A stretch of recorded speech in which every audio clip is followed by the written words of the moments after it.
My father is a tool, simple but essential. His hands are rough like iron, his back bent like a hammer well used. He builds a life for me piece by piece, though no one applauds him. Without his work, nothing would stand. My father is my tool, humble but irreplaceable. Tay, sira na naman yung upuan. Hindi ko kaya ayusin. Sandali lang.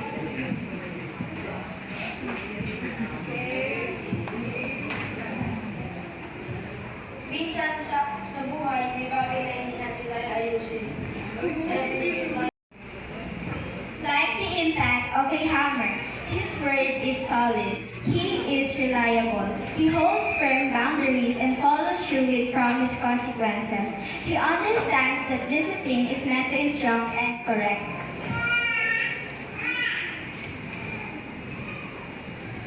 Tay, hindi ko alam kung tama ba yung gagawin ko. Nahihirapan ako pumili. Anak, tulad ng measuring tape, lahat ng bagay ay may tamang sukat. Tulungan na kita. Ang karunungan ng Ama ay nagsisilbing pamantayan ng katotohanan. Hindi lang siya nagbibigay ng panuntunan. Tinutulungan niya ang kanyang mga anak na maunawaan kung bakit tama o mali ang isang bagay.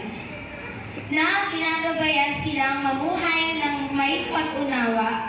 Ang karunungan ng isang ama ay tumutulong sa kanyang mga anak gumagawa ng balansing desisyon. Tay, ang dilim, natatakot ako. Sandali lang. Halika dito, anak. Dito ka lang sa liwanag.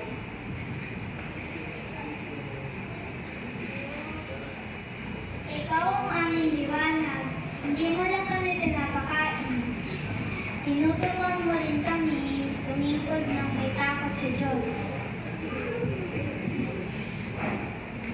Tay, ang hirap nito. Ayoko nang gawin.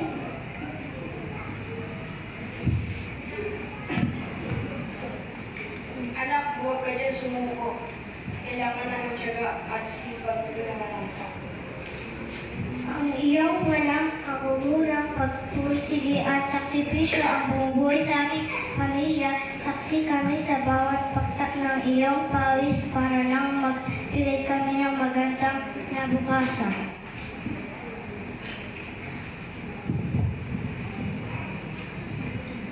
Tay, bakit tayo gumana nito? Dahil hindi tayo nakakonekta sa pinagmumulan ng kuryente.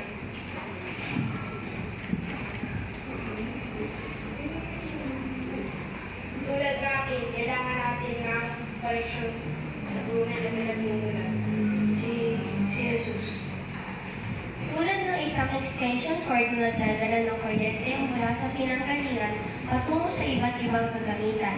Ang isang makadiyos na Ama ay nagpapasalang lakas, pagmamahal at probisyon ng Diyos sa bawat miyembro ng pamilya. Hindi mo ibibigay ng Ama ang hindi niya natatanggap, kaya dapat siyang manatiling konektado sa Diyos, ang tunay na pinagmumulan ng lahat ng mabuti. Walang amang perfecto, pero